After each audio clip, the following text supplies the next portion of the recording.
വചനം തിരുവചനം. പിതാവായ ദൈവത്തിൻ്റെ സ്നേഹവും പുത്രനായ യേശുക്രിസ്തുവിൻ്റെ കൃപയും ആശ്വാസദായകനായ പരിശുദ്ധാത്മാവിൻ്റെ സഹവാസവും ശാലോം ശുശ്രൂഷകളിൽ പങ്കുചേരുന്ന നിങ്ങളുടെ കൂടെ എപ്പോഴും ഉണ്ടായിരിക്കട്ടെ. ദൈവവചനം ശ്രവിച്ച് വചനം തിരുവചനത്തിൽ പങ്കുചേർന്ന് നമ്മുടെ ജീവിതങ്ങളെ പ്രകാശിപ്പിക്കാം. വിശുദ്ധ ലൂക്ക എഴുതിയ സുവിശേഷം 12-ാം അധ്യായം 35-ാം തിരുവചനം. നിങ്ങൾ അരമുറുക്കിയും വിളക്ക് കൊളുത്തിയും ഇരിക്കുവിൻ. നിങ്ങൾ അരമുറുക്കിയും വിളക്ക് കൊളുത്തിയും ഇരിക്കുവിൻ. ഈശോ തന്നിൽ വിശ്വസിക്കുന്ന ഓരോരുത്തരോടും പറയുന്ന ഒരു വചനഭാഗമാണിത്. ഈശോയിൽ വിശ്വസിക്കുന്ന ഒരു വ്യക്തി അവൻ ഈ രണ്ട് കാര്യങ്ങൾ ഓരോ ദിവസവും അവൻ ജാഗ്രതയോടെ ഗൗരവമായി എടുക്കണമെന്നാണ് ഈശോ ആഗ്രഹിക്കുന്നത്. അരമുറുക്കുക, വിളക്ക് തെളിച്ചിരിക്കുക. അരമുറുക്കുക എന്ന് പറയുമ്പോൾ പ്രിയമുള്ളവരെ, 3 കാര്യങ്ങൾക്ക് വേണ്ടിയാണ് ഒരു വ്യക്തി അരമുറുക്കുന്നത്. സുവിശേഷങ്ങളിലും ദൈവവചനത്തിൻ്റെ തലങ്ങളിലൂടെ നമ്മൾ ധ്യാനിച്ച് കടന്നു പോകുമ്പോൾ കാണാവുന്ന ഒരു വലിയൊരു യാഥാർത്ഥ്യമുണ്ട്. പല ആവർത്തി പല സ്ഥലങ്ങളിൽ അരമുറുക്കുന്നുണ്ട് പല കാര്യത്തിനായി. 3 കാര്യങ്ങൾക്ക് വേണ്ടിയാണ് അരമുറുക്കുക. ഒന്നാമത്, ഒരു ലക്ഷ്യസ്ഥാനത്ത് ഓടിയെത്തുവാനായിട്ട് അരമുറുക്കും. ഒരു ലക്ഷ്യസ്ഥാനത്ത് ഓടിയെത്തുവാനായി ഒരു വ്യക്തി അരമുറുക്കും. ഈശോ നമ്മളോട് പറയുകയാണ്, നീ അരമുറുക്കണം എന്ന് പറയുമ്പോൾ നമ്മുടെ ജീവിതത്തിൽ ഒരു അവബോധം ഉണ്ടായിരിക്കണം. ഒരു ലക്ഷ്യത്തിലേക്കുള്ള ഒരു ഓട്ടത്തിലാണ് ഒരു ക്രിസ്ത്യാനി. അവൻ്റെ ജീവിതമെന്ന് പറയുന്നത് ഒരു വിശ്വാസത്തിൻ്റെ ഓട്ടമാണ്. പുറപ്പാട് പുസ്തകത്തിൽ 12-ാം അധ്യായം 11 ഇപ്രകാരമാണ് വചനം. ഇപ്രകാരമാണ് അത് ഭക്ഷിക്കേണ്ടത്: അരമുറുക്കിയും ചെരുപ്പുകൾ അണിഞ്ഞും വടി കയ്യിലെടുത്ത് തിടുക്കത്തിൽ ഭക്ഷിക്കണം. കാരണം അത് കർത്താവിൻ്റെ പെസഹായാണ്. കാരണം അരമുറുക്കി അവർ പെസഹ ഭക്ഷിച്ചു എന്ന് പറയുമ്പോൾ ആ പെസഹ ഭക്ഷണം കഴിഞ്ഞ ഉടനെ അവരൊരു ഓട്ടത്തിലാണ്. ഈജിപ്തിൻ്റെ അടിമത്തത്തിൽ നിന്ന് ദൈവം വാഗ്ദാനം ചെയ്തിരിക്കുന്ന കാനാൻ ദേശത്തിലേക്കുള്ള ഒരു ഓട്ടമാണെന്നുള്ള തിരിച്ചറിവോടെ അവർ അരമുറുക്കിയിരിക്കുക. നമ്മുടെയൊക്കെ ജീവിതത്തിൽ ഈ ഒരു തിരിച്ചറിവുണ്ടാകണമെന്ന് ഈശോ ആഗ്രഹിക്കുകയാണ്. നമ്മളും ഒരു കടന്നുപോകലിലൂടെയാണ് ഈ ഭൂമിയിലെ ജീവിതമെന്ന് പറയുന്നത്. രാജാക്കന്മാരുടെ 2-ാം പുസ്തകത്തിൽ 9-ാം അധ്യായം 1 വചനം ഇപ്രകാരമാണ്. ഏലീശ പ്രവാചകഗണത്തിൽ ഒരുവനെ വിളിച്ചു പറഞ്ഞു, അരമുറുക്കി ഒരു പാത്രം തൈലവുമെടുത്ത് റാമോത്ത് വേഗിലായതിലേക്ക് പോവുക. യഹോശാഫാത്തിൻ്റെ പുത്രനായ യേഹുവിനെ ഇസ്രായേൽ രാജാവായിട്ട് അഭിഷേകം ചെയ്യുന്നതിന് വേണ്ടിയാണ് ഈ ഏലീശ പ്രവാചകൻ ആ പ്രവാചകഗണത്തിലുള്ള ഒരു യുവാവിനെ പറഞ്ഞിട്ട് പറയുന്നത്. കാരണം എന്താണ്? നീ അരമുറുക്കി കാരണം പോകാനായിട്ട് പറയുകയാണ് അഭിഷേകം. പിന്നെ അവിടെ നിൽക്കാതെ വാതിൽ തുറന്ന് ഓടുക. കാരണം ഒരു ദൗത്യമുണ്ട്. ആ ദൗത്യം ചെയ്ത ഉടനെ അവിടെ നിന്ന് ഓടിക്കൊള്ളണം. എലീശ പ്രവാചകൻ അവരുടെ പ്രവാചകഗണത്തിലുള്ള ഒരു യുവാവിനെ വിടുകയാണ്. എന്തിനു വേണ്ടിയാ? യഹോശാഫാത്തിൻ്റെ പുത്രനായ യേഹുവിനെ ഇസ്രായേലിൻ്റെ രാജാവായി അഭിഷേകം ചെയ്യുക. പിന്നെ അവിടെ നിൽക്കാതെ ഓടുക. അതിനുവേണ്ടിയാണ് ഈ എലീശ പ്രവാചകൻ ഈ യുവാവായ പ്രവാചകനോട് പറയുന്നത്, അരമുറുക്കുക. നീ അരമുറുക്കി. എന്തിനാണ് അരമുറുക്കുക? നീ ഒരു ഓട്ടത്തിലാണെന്ന് തിരിച്ചറിയണം. നിൻ്റെ ഉത്തരവാദിത്വം പൂർത്തീകരിച്ചു കഴിഞ്ഞാൽ പിന്നെ കടന്നു പോകേണ്ടതാണ് ജീവിതം. അവിടെ നിൽക്കാനുള്ളവനല്ല. കർത്താവായ യേശുക്രിസ്തുവിൽ വിശ്വസിക്കുന്ന വിശ്വാസി അവൻ ഒരിടത്ത് നിന്ന് അവിടെ തന്നെ അവസാനിക്കാനുള്ളതല്ല ജീവിതം. എന്നാൽ ഇന്ന് വിശ്വാസ ജീവിതത്തിൽ പലപ്പോഴും നമുക്ക് ഈ ഒരു അവയർനെസ് ഇല്ലാത്തതുകൊണ്ട് അരമുറുക്കി ഞാൻ നിൽക്കുന്ന ഒരു ജീവിതമാണ്, അരമുറുക്കി ഒരു ഓട്ടത്തിലാണ് എന്നുള്ള ചിന്തയില്ലാത്തത് കൊണ്ട് നമ്മളെന്ത് ചെയ്യുകയാണ്? വാരിക്കൂട്ടുകയാണ്. വലിയ വലിയ വീടുകൾ, വലിയ വലിയ സമ്പാദ്യം, ഇതൊക്കെ നമ്മൾ നേടുവാനായിട്ട് ഓടുന്നത് എന്തിനു വേണ്ടിയാണ്? നമുക്ക് ഈ ഒരു തിരിച്ചറിവില്ല. അരമുറുക്കിയല്ല ജീവിക്കുന്നത്. അരമുറുക്കി ജീവിക്കുമ്പോൾ നമുക്ക് നമ്മുടെ ജീവിതങ്ങളിൽ ദൈവാത്മാവിൻ്റെ നിറവുണ്ടായിരിക്കും. കാരണം നമ്മൾ അപ്പോസ്തല പ്രവർത്തനത്തിൽ 12-ാം അധ്യായം 8 നമ്മൾ കാണുന്നുണ്ട് ഒരു സംഭവം, അരമുറുക്കുന്ന ഒരു സംഭവം. എന്തിനാ? ദൂതൻ പത്രോസിനോട് പറഞ്ഞു, നീ അരമുറുക്കി പാദരക്ഷ അണിയുക. അവൻ അങ്ങനെ ചെയ്തു. ആദ്യത്തെ മാർപ്പാപ്പയായ പത്രോസ് ലീഹ അവിടെ കാരാഗൃഹത്തിൽ കിടക്കുകയാണ്. 2 പടയാളികളുടെ നടുവിൽ പത്രോസ് ലീഹ കാരാഗൃഹത്തിൽ കിടക്കുക. അടുത്ത ദിവസം വിചാരണയ്ക്കായിട്ട് കാരാഗൃഹത്തിൽ നിന്ന് കൊണ്ടുവരുന്നതിൻ്റെ ആ തലേ രാത്രിയിൽ പത്രോസ് ദൈവത്തോട് ഐക്യപ്പെട്ട് ജീവിക്കുന്നത് കൊണ്ട്, ഈശോയെ രക്ഷകനും നാഥനുമായി ജീവിക്കുന്നത് കൊണ്ട് കാരാഗൃഹത്തിലും പത്രോസിന് ഉറങ്ങാൻ പറ്റി. 2 കാരാഗ്രഹ ഭടന്മാരുടെ നടുവിൽ പത്രോസ് സുഖമായിട്ട് ഉറങ്ങുക. ഈ സുഖമായി ഉറങ്ങുന്ന പത്രോസിനെ അവിടെ ഉറക്കാനല്ല ദൈവം ആഗ്രഹിക്കുന്നത്. കാരണം സഭയുടെ തലവനായി ദൈവം തിരഞ്ഞെടുത്തിരിക്കുന്ന പത്രോസിനെ ഓടുവാനായിട്ടാണ് ദൈവം തിരഞ്ഞെടുത്തിരിക്കുന്നത്. അതുകൊണ്ട് പത്രോസിൻ്റെ അടുക്കിലേക്ക് ദൈവം ദൂതനെ അയക്കുകയാണ്. ദൂതൻ പത്രോസിനോട് പറഞ്ഞു, പത്രോസിനോട് ആദ്യം പറയുന്നത്, അവനെ തട്ടിയിട്ട് അവൻ്റെ പാർശ്വത്തിൽ തട്ടിയിട്ട് ഉണർത്തിയിട്ട് പറയുന്നത്, അരമുറുക്കി പാദരക്ഷകൾ അണിയുക. അരമുറുക്കുക എന്ന് പറയുമ്പോൾ ഒരു ഓട്ടത്തിലാണ്. ലക്ഷ്യം മറന്നു പോകാൻ പാടില്ല. ഈ ഭൂമിയിൽ ഒത്തിരി അനുഗ്രഹങ്ങൾ നമുക്ക് കിട്ടും, വലിയ വലിയ സ്ഥാനമാനങ്ങൾ കിട്ടും, സുഖസൗകര്യങ്ങൾ കിട്ടും, ഒത്തിരി സന്തോഷം തരുന്ന അനുഭവങ്ങൾ കിട്ടും. അപ്പോഴൊക്കെ ഒരു തിരിച്ചറിവുണ്ടാകണം, ഞാൻ അരമുറുക്കി ഇവിടെ നിന്ന് കടന്നു പോകേണ്ടതാണ് എൻ്റെ ജീവിതം. അക്കരയ്ക്ക് യാത്ര ചെയ്യുന്ന സിയോൻ സഞ്ചാരി, ഓളങ്ങൾ കണ്ട് നീ ഭയപ്പെടേണ്ട എന്നൊക്കെ നമ്മൾ മനോഹരമായിട്ട് പാടാറുണ്ട്. പക്ഷേ നമ്മുടെ പ്രവർത്തനങ്ങളിൽ, നിലപാടുകളിൽ അരമുറുക്കി അക്കരയ്ക്ക് യാത്ര ചെയ്യുന്ന ഓടുന്ന വ്യക്തിയാണോ ഞാനെന്നുള്ള ഒരു അവബോധം നമ്മുടെ ഉള്ളിൽ സൂക്ഷിക്കാറുണ്ടോ? സ്വർഗം ലക്ഷ്യം വെച്ച് അക്കരയ്ക്ക് യാത്ര ചെയ്യുന്ന ജീവിതമാണ്. അതുകൊണ്ടാണ് പ്രിയമുള്ളവരെ ഓടുവാനുള്ള ഈ ജീവിതം. അതുകൊണ്ട് നമ്മൾ ഓടുന്ന വ്യക്തി, ഈ പൗലോസ്ലീഹയൊക്കെ പറയും, ഞാൻ കാരണം ഓട്ടത്തിലാണ്. അപ്പോൾ ഓടണമെങ്കിൽ എന്ത് ചെയ്യണം? ഭാരമുള്ളതൊന്നും നമ്മൾ എടുത്തു വയ്ക്കാൻ പാടില്ല. ലെസ് ലഗേജ് അല്ലേ? യാത്രയ്ക്ക് ഓട്ടത്തിനൊക്കെ നമ്മൾ ലഗേജ് കുറയ്ക്കും. ഭാരമുള്ള ലഗേജൊക്കെ എടുത്ത് വെച്ച് ശരീരത്തിൽ മുഴുവനും ഈ ലഗേജ് തൂക്കിയിട്ട് കഴിഞ്ഞാൽ നമുക്ക് ഓടാൻ പറ്റില്ല. അരമുറുക്കുക എന്ന് പറയുമ്പോൾ ദൈവം മറ്റൊരു രീതിയിൽ നമ്മളോട് സംസാരിക്കുകയാണ്. ഈ ഭൂമിയിൽ നിൻ്റെ ജീവിതത്തിൽ വലിയ ഭാരങ്ങൾ ഏറ്റെടുക്കാതിരിക്കുക. ഭാരമെന്ന് പറയുന്നത് ഭൗതികത വസ്തുക്കളാണ്. ഭൗതികത തലയിൽ എടുത്തു വെച്ചാൽ ഭാരം കൂടും. പാപം കൂട്ടിവെച്ചാൽ നീ ഓടാൻ പറ്റില്ല. അപ്പോൾ പാപമില്ലാത്ത ഒരു ജീവിതം നയിക്കാൻ ദൈവം നമ്മളോട് ആവശ്യപ്പെടുകയാണ്. അരമുറുക്കുക എന്ന് പറയുമ്പോൾ ചിലരൊക്കെ പാപത്തിൻ്റെ ഭാരം കൊണ്ട് പറക്കാൻ പറ്റില്ല. ദൈവം നൽകിയ 2 ചിറകുകളുണ്ട്. നമുക്കറിയാം, വിശുദ്ധ കുമ്പസാരവും വിശുദ്ധ കുർബാനയും. ഈ ചിറകുകളോട് ചേർത്ത് വെച്ച് വിശ്വാസത്തിൻ്റെ ജീവിതം നയിക്കാതെ നമ്മൾ പാപത്തിൻ്റെ മ്ലേച്ഛതകൾക്ക് അടിമപ്പെട്ടാൽ നമുക്ക് ഓടാൻ പറ്റില്ല, പറക്കാൻ പറ്റില്ല. അരമുറുക്കി കാത്തിരിക്കുക എന്ന് ദൈവം നമ്മളോട് പറയുമ്പോൾ ഈ ഒരു അവബോധം നമ്മുടെ ജീവിതത്തിൽ ഉണ്ടാകണം. അപ്പോസ്തല പ്രവർത്തനം 20-ാം അധ്യായം 24 ഇപ്രകാരം നമ്മൾ കാണുന്നുണ്ട്. എന്നാൽ എൻ്റെ ജീവൻ ഏതെങ്കിലും വിധത്തിൽ വിലപ്പെട്ടതായി ഞാൻ കണക്കാക്കുന്നില്ല. എൻ്റെ ഓട്ടം പൂർത്തിയാക്കണമെന്നും ദൈവത്തിൻ്റെ കൃപയുടെ സുവിശേഷത്തിന് സാക്ഷ്യം നൽകുവാൻ കർത്താവായ യേശുവിൽ നിന്ന് ഞാൻ സ്വീകരിച്ചിട്ടുള്ള ദൗത്യം നിർവഹിക്കണമെന്നും മാത്രമേ ഞാൻ ആഗ്രഹിക്കുന്നുള്ളൂ. പ്രിയമുള്ളവരെ, പൗലോസിൻ്റെ ആ ഒരു കാഴ്ചപ്പാട് നോക്കണം. പൗലോസിന് കാരണം അരമുറുക്കിയ ഒരു ജീവിതമാണ്. ഈശോയുടെ ഈ വചനം പൗലോസിൻ്റെ ജീവിതത്തിൽ ആഴമായി ഉണ്ടായിരുന്നു. അതുകൊണ്ടാണ് പൗലോസിന് പറയാനായിട്ട് സാധിക്കുന്നത്. കാരണം എൻ്റെ ജീവൻ ഏതെങ്കിലും വിധത്തിൽ വിലപ്പെട്ടതായി ഞാൻ കാണുന്നില്ല. കാരണം എൻ്റെ ഓട്ടം പൂർത്തിയാക്കണമെന്നും ദൈവത്തിൻ്റെ കൃപയുടെ സുവിശേഷത്തിന് സാക്ഷ്യം നൽകുവാൻ കർത്താവായ യേശുവിൽ നിന്ന് ഞാൻ സ്വീകരിച്ചിട്ടുള്ള ദൗത്യം നിർവഹിക്കണമെന്നും മാത്രമേ ഞാൻ ആഗ്രഹിക്കുന്നുള്ളൂ. ഒരു ക്രിസ്ത്യാനി ഓരോ ദിവസവും ഓരോ നിമിഷവും അവൻ്റെ ഈ ഭൂമിയിലെ ജീവിതത്തിൽ അവൻ തിരിച്ചറിയേണ്ടതും മനസ്സിൽ സൂക്ഷിക്കേണ്ടതുമായ ഒരു വലിയൊരു യാഥാർത്ഥ്യമാണ് അരമുറുക്കി ജീവിതത്തിൽ ഒരു ഓട്ടത്തിലാണെന്നുള്ള ബോധ്യം. കാരണം ഇവിടെ തീരുന്നതല്ല നമ്മുടെ ജീവിതം, ഇവിടെ തീർക്കുവാനുള്ളതല്ല മനുഷ്യജീവിതം. കർത്താവിൻ്റെ സ്വർഗീയ വിരുന്നിൽ അണയുവാനായിട്ടുള്ള ഒരു ജീവിതം, കർത്താവ് നമുക്കായി കാത്തിരിക്കുന്ന നിത്യജീവൻ്റെ കിരീടം ധരിക്കുവാനായിട്ടുള്ള ഈ ഭൂമിയിലെ ജീവിതം. കൂടുതൽ ഭാരങ്ങൾ ഏറ്റെടുത്താൽ അതൊരു പക്ഷേ ഭൗതികതയായിരിക്കാം, സുഖലോലുപതയായിരിക്കാം, ചില ആസക്തികളായിരിക്കാം, ചില വ്യഗ്രതകളായിരിക്കാം. ഇത് നമ്മുടെ ജീവിതത്തിൽ നിറച്ചു വച്ചുകൊണ്ട് ജീവിച്ചാൽ നമുക്ക് അരമുറുക്കി ഓടാൻ പറ്റുകയില്ല. അരമുറുക്കിയാൽ മാത്രം പോരാ. കാരണം അരമുറുക്കുന്നതോടൊപ്പം ആ അരമുറുക്കി ഓടുവാൻ പറ്റുന്ന ഒരു ജീവിത ശൈലി നമ്മുടെ ജീവിതത്തിലുണ്ടായിരിക്കണം. കൂടുതൽ ഒന്നിനോടും അമിതമായ ഒരു പ്രതിബദ്ധതയും അത് നമ്മളെ അടിമപ്പെടുത്തുന്ന തരത്തിലുള്ള ഒരു ജീവിതവും നമുക്കുണ്ടാകാനായിട്ട് പാടില്ല. മദ്യപിക്കുന്ന വ്യക്തി യഥാർത്ഥത്തിൽ അവൻ അരമുറുക്കി അവന് ഓടാൻ പറ്റില്ല. കാരണം എന്താണ്?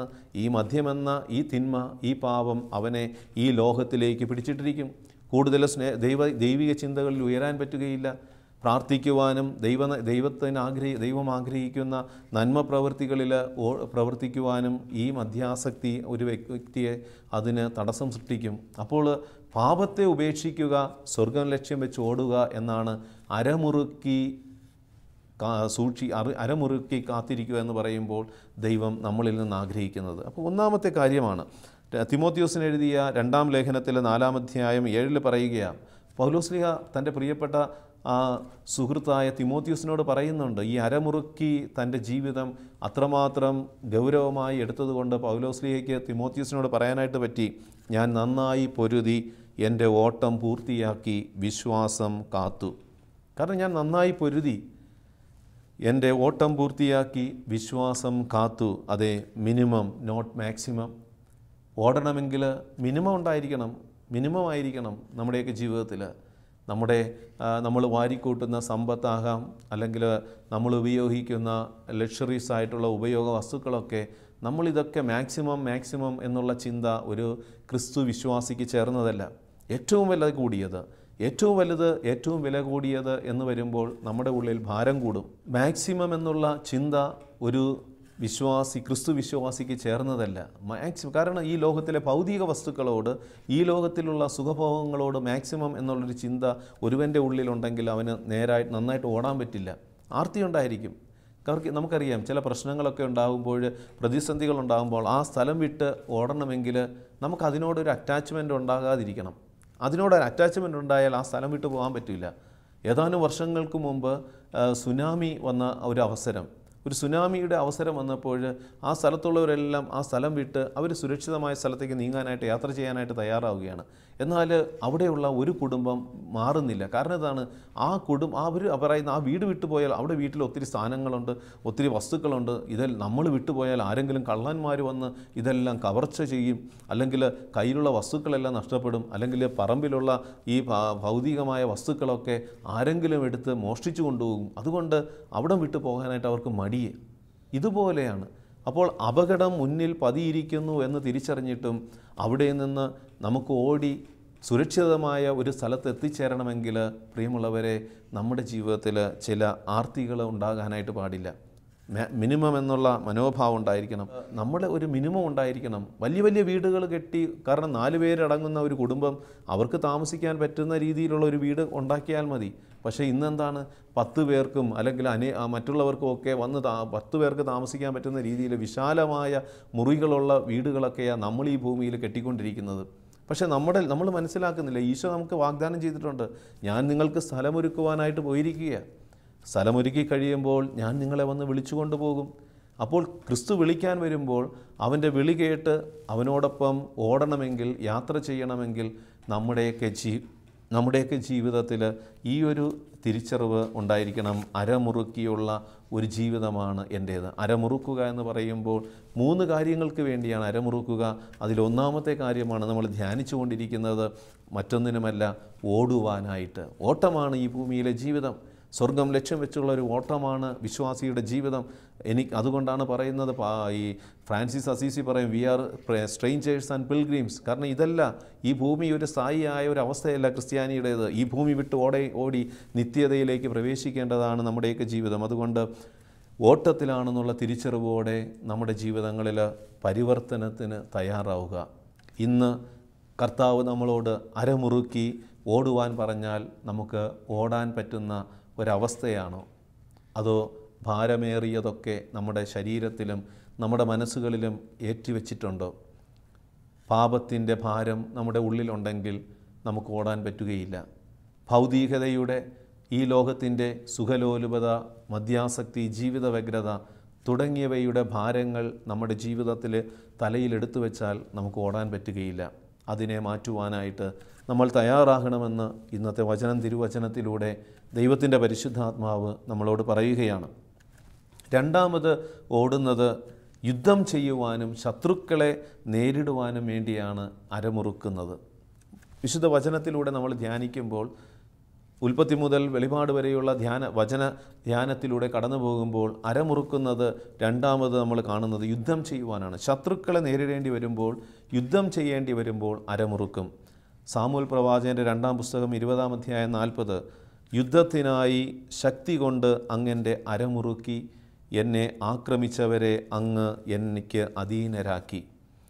സങ്കീർത്തനം 18:39 സമാനമായ ഈ ചിന്ത കാണാനായിട്ട് പറ്റും. യുദ്ധത്തിനായി അവിടുന്ന് ശക്തി കൊണ്ട് എൻ്റെ അരമുറുക്കി എന്നെ ആക്രമിച്ചവരെ അങ്ങ് എനിക്ക് അധീരരാക്കി. കാരണം യുദ്ധത്തിന് വേണ്ടി, യുദ്ധത്തിനായി ശക്തി തരുവാൻ, കാരണം ഒരു യുദ്ധത്തിലാണ് നമ്മൾ, പാപമായുള്ള ഒരു യുദ്ധത്തിലാണ് ഈ ഭൂമിയിലെ ജീവിതം എന്നുള്ളൊരു തിരിച്ചറിവ് ഒരു വിശ്വാസിയിൽ, ക്രിസ്തു ശിഷ്യൻ ഉണ്ടായിരിക്കണമെന്ന് ദൈവം ആഗ്രഹിക്കുന്നു, ഈശോ ആഗ്രഹിക്കുന്നു. അതുകൊണ്ടാണ് ഈശോ പറയുന്നത് അരമുറുക്കുക എന്ന് ഈശോ നമ്മളോട് പറയുമ്പോൾ ഈ ഒരു ചിന്ത കൂടി ഉണ്ടായിരിക്കണം, ഞാൻ ഒരു യുദ്ധത്തിലാണ്.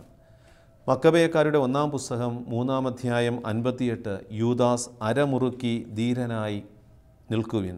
യൂദാസ് ആ ഇസ്രായേൽ സമൂഹത്തോട് പറയുകയാണ്, അരമുറുക്കി ധീരനായി നിൽക്കുവിൻ, നമ്മെയും നമ്മുടെ വിശുദ്ധ സ്ഥലത്തെയും നശിപ്പിക്കുവാൻ ഒത്തുകൂടിയിരിക്കുന്ന ഈ വിജാതീയരോട് യുദ്ധം ചെയ്യുവാൻ അതിരാവിലെ ഒരുങ്ങി നിൽക്കുവിൻ.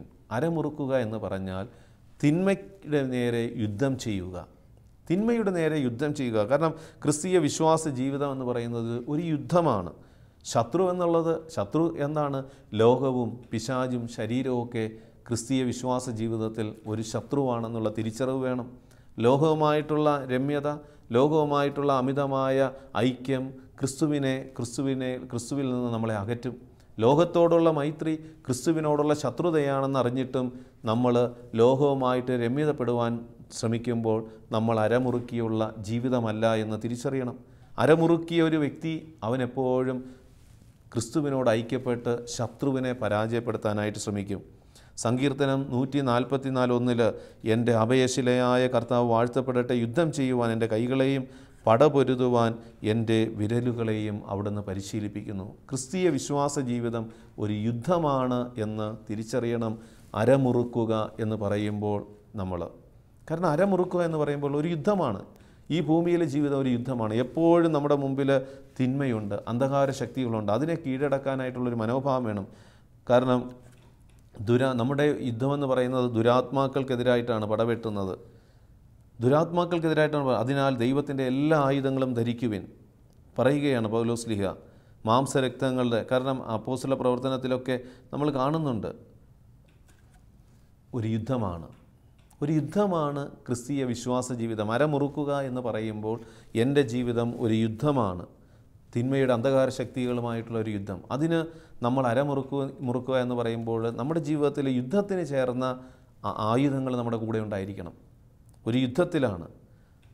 എഫേസുസാർക്ക് എഴുതിയ ലേഖനത്തിൽ നമ്മൾ കാണുന്നുണ്ട് 6-ാം അധ്യായം 14, അതിനാൽ സത്യം കൊണ്ട് അരമുറുക്കി നീതിയുടെ കവചം ധരിച്ച് നിങ്ങൾ ഉറച്ചു നിൽക്കുവിൻ, സമാധാനത്തിൻ്റെ സുവിശേഷത്തിനുള്ള ഒരുക്കമാകുന്ന പാദരക്ഷകൾ ധരിക്കുവിൻ, സർവോപരി ദുഷ്ടൻ്റെ ജ്വലിക്കുന്ന കൂരമ്പുകളെ കെടുത്തുന്നതിന് നിങ്ങളെ ശക്തരാക്കുന്ന വിശ്വാസത്തിൻ്റെ പരിചയം എടുക്കുവിൻ, രക്ഷയുടെ പടത്തൊപ്പി അണിയുകയും ദൈവവചനമാകുന്ന ആത്മാവിൻ്റെ വാൾ എടുക്കുകയും ചെയ്യുവിൻ.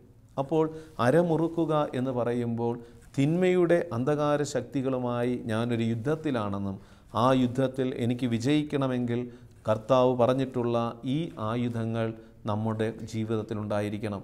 എന്തൊക്കെ ആയുധങ്ങളാണ്? ഒന്ന്, നമ്മൾ അരമുറുക്കേണ്ടത് സത്യം കൊണ്ടാണ്. സത്യം, കാരണം ജീവിതത്തിൽ സത്യസന്ധത ഉണ്ടായിരിക്കണം. സത്യസന്ധതയില്ലാതെ ഒരു ജീവിക്കുകയാണെങ്കിൽ നമ്മൾ അരമുറുക്കി അതൊക്കെ അഴിഞ്ഞു പോകും. അരമുറുക്കുക എന്ന് പറയുമ്പോൾ സത്യം കൊണ്ട് അരമുറുക്കുക. ജീവിതത്തിൽ ഒരു സത്യസന്ധത ഉണ്ടായിരിക്കണം. എപ്പോഴും നമ്മൾ കാപട്യത്തിൻ്റെ ജീവിതം നയിക്കുന്ന വ്യക്തിയാണെങ്കിൽ കർത്താവ് നമ്മൾ അരമുറുക്കി നമുക്ക് യുദ്ധം ചെയ്യാനായിട്ട് പറ്റുകയില്ല. സത്യത്തിൻ്റെ ജീവിതം നയിക്കുന്ന വ്യക്തിക്ക്, നീതിയുടെ ജീവിതം നയിക്കുന്ന വ്യക്തിക്ക് കാരണം അരമുറുക്കി അവന് യുദ്ധം ചെയ്യാൻ പറ്റും തിന്മകളുടെ നേരെ. കാരണം അതുപോലെ സത്യം കൊണ്ട് അരമുറുക്കണം, നീതിയുടെ കവചം ധരിക്കണം, സമാധാനത്തിൻ്റെ സുവിശേഷത്തിനുള്ള ഒരുക്കമാവുന്ന പാദരക്ഷകൾ ധരിക്കണം, ദുഷ്ടൻ്റെ ക്രൂരമ്പുകളെ കെടുത്തുന്നതിനുള്ള നമ്മളെ ശക്തരാക്കുന്ന വിശ്വാസത്തിൻ്റെ പരിചയമാണ് എടുക്കേണ്ടത്. അതല്ലാതെ ലോകത്തിൻ്റെ ആയുധങ്ങളല്ല. കാരണം നമ്മുടെ യുദ്ധമെന്ന് പറയുന്നത് നമ്മൾ കാരണം ഈ ലോകത്തിലെ അന്ധകാര ശക്തികളുമായിട്ടുള്ള ഒരു യുദ്ധമാണ്. മാംസത്തിനും രക്തത്തിനും എതിരായിട്ടുള്ള ഒരു യുദ്ധമല്ല. മാംസത്തിനും രക്തത്തിനും എതിരായിട്ടുള്ള യുദ്ധമാണെങ്കിൽ നമുക്കെന്താണ്, ഈ ലോകത്തിലെ ആയുധങ്ങൾ എടുത്താൽ മതി. പ്രിയമുള്ളവരെ, ഈ ദിനത്തിൽ ദൈവത്തിൻ്റെ വചനം നമ്മളെ ഓർമ്മിപ്പിക്കുകയാണ്, അരമുറുക്കുക എന്ന് പറയുമ്പോൾ 3 കാര്യങ്ങൾക്ക് വേണ്ടിയാണ് ദൈവം നമ്മളിൽ നിന്ന് അരമുറുക്കുക എന്ന് പറയുമ്പോൾ ആവശ്യപ്പെടുന്നത്. 3 കാര്യങ്ങൾ ദൈവം ആവശ്യപ്പെടുന്നുണ്ട്. അതിലൊന്നാമത്തേത് നമ്മൾ ധ്യാനിച്ചു, എൻ്റെ ഈ ഭൂമിയിലെ ജീവിതം ഒരു ഓട്ടമാണ്. അരമുറുക്കുന്നത് ഓടുവാൻ വേണ്ടി അരമുറുക്കും. ഈ ഭൂമിയിലെ ജീവിതം ഒരു യാത്രയാണെന്നും ഒരു ഓട്ടമാണെന്നുള്ള തിരിച്ചറിവോടുകൂടി അരമുറുക്കി വിശ്വാസത്തിൻ്റെ ജീവിതം നയിക്കാനായിട്ട് കഴിയണം. അതിന് ഓടണമെങ്കിൽ നമ്മുടെ ജീവിതത്തിൽ ഭാരം ഉണ്ടാകാനായിട്ട് പാടില്ല. പാപത്തിൻ്റെ ഭാരം, ഈ ലോകത്തിലെ ഭൗതിക വസ്തുക്കൾ നമ്മൾ അമിതമായി ആർത്തിയോടെ സമ്പാദിച്ച് അത് നമ്മുടെ ജീവിതത്തിൽ ചേർത്ത് വെച്ചാൽ നമുക്ക് ഓടാൻ പറ്റുകയില്ല. രണ്ടാമത്, അരമുറുക്കുക എന്ന് പറയുന്നത് യുദ്ധം ചെയ്യുവാനാണ്. ഈ ഭൂമിയിലെ ജീവിതമെന്ന് പറയുന്നത് ഒരു യുദ്ധമാണ്. കായലിനോട് ദൈവം പറഞ്ഞില്ലേ, പാപം നിൻ്റെ പടിവാതിൽക്കൽ തന്നെയുണ്ട്, നീ അതിനെ കീഴടക്കണം. അപ്പോൾ പാപത്തിൻ്റെ തിന്മ നിറഞ്ഞ അന്ധകാര ശക്തികൾ നിറഞ്ഞ ഈ ലോകത്തിൽ ഒരു യുദ്ധത്തിലാണ് ഞാനെന്നുള്ള തിരിച്ചറിവോടുകൂടി ജീവിതത്തെ മുന്നോട്ട് നയിക്കണമെന്ന് ദൈവം നമ്മളോട് പറയുകയാണ്. അരമുറുക്കുക എന്ന് പറയുമ്പോൾ അവിടെ നമുക്ക് ഉണ്ടായിരിക്കേണ്ട ആയുധങ്ങൾ എന്തൊക്കെയാണെന്ന് എഫേസുസാർക്ക് എഴുതിയ ലേഖനത്തിൽ 6-ാം അധ്യായത്തിൽ 14 മുതലുള്ള വചനങ്ങളിലൂടെ വെളിപ്പെടുത്തുന്നുണ്ട്.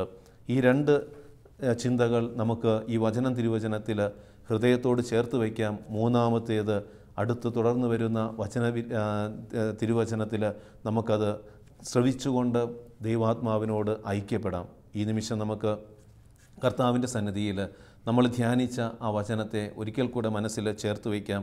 കർത്താവ് നമ്മളോട് ആവശ്യപ്പെടുകയാണ്, അരമുറുക്കി വിളക്ക് കൊളുത്തി ഒരുക്കമുള്ളവരായിരിക്കുക. ഈ ദിനത്തിൽ അരമുറുക്കുക എന്താണെന്നുള്ളത് 2 കാര്യങ്ങൾ നമ്മളൊന്ന് ധ്യാനിച്ചു. ഈ 2 ചിന്തകളെ ഉള്ളിൽ സ്വീകരിച്ചുകൊണ്ട് ദൈവത്തോട് നമുക്കൊരു നിമിഷം ഒന്ന് പ്രാർത്ഥിക്കാം. കർത്താവായ ഈശോയെ, നിന്നിൽ വിശ്വസിക്കുന്ന ഞങ്ങൾ ഓരോരുത്തരിൽ നിന്നും നീ ആവശ്യപ്പെടുന്നതാണല്ലോ അരമുറുക്കി വിശ്വാസ ജീവിതം നയിക്കുക. കർത്താവെ, എന്താണ് അരമുറുക്കിയുള്ള ജീവിതമെന്ന് ഞങ്ങളൊന്ന് ധ്യാനിക്കുകയായിരുന്നു. ഞങ്ങളുടെ ഈ ഭൂമിയിലെ ജീവിതം ഒരു ഓട്ടമാണെന്നും നിത്യത മുന്നിൽ കണ്ടുകൊണ്ട് സ്വർഗരാജ്യം മുന്നിൽ കണ്ടുകൊണ്ട് ഓടേണ്ട ജീവിതമാണെന്നും ഞങ്ങളിന്ന് മനസ്സിലാക്കി. ഒപ്പം ഈ ഭൂമിയിലെ ജീവിതം ഒരു യുദ്ധമാണ്. മാംസത്തിനും രക്തത്തിനും എതിരായിട്ടല്ല, അന്ധകാര ശക്തികൾക്കും പൈശാചിക ശക്തികൾക്കും സ്വർഗീയ ഇടങ്ങളിൽ വസിക്കുന്ന തിന്മയുടെ ദുരാത്മാക്കൾക്കും എതിരായിട്ടാണെന്നുള്ള തിരിച്ചറിവോടെ അതിനെ തകർക്കുവാനായിട്ടുള്ള ദൈവവചനത്തിൻ്റെ വാളാകുന്ന ആയുധവും സത്യം കൊണ്ട് അരമുറുക്കുവാനും നീതിയുടെ കവചം ധരിച്ച് തിന്മയ്ക്കെതിരെ പടപൊരുതുവാനും ഞങ്ങളെ ശക്തരാക്കണമേ. പരിശുദ്ധ അമ്മേ, അരമുറുക്കി ഞങ്ങളുടെ ജീവിതങ്ങളെ ബലപ്പെടുത്തുവാൻ ഞങ്ങളുടെ കൂടെ ഉണ്ടായിരിക്കണമേ. നിത്യം പിതാവും പുത്രനും പരിശുദ്ധാത്മാവുമായ സർവേശ്വര എന്നേക്കും ആമേൻ.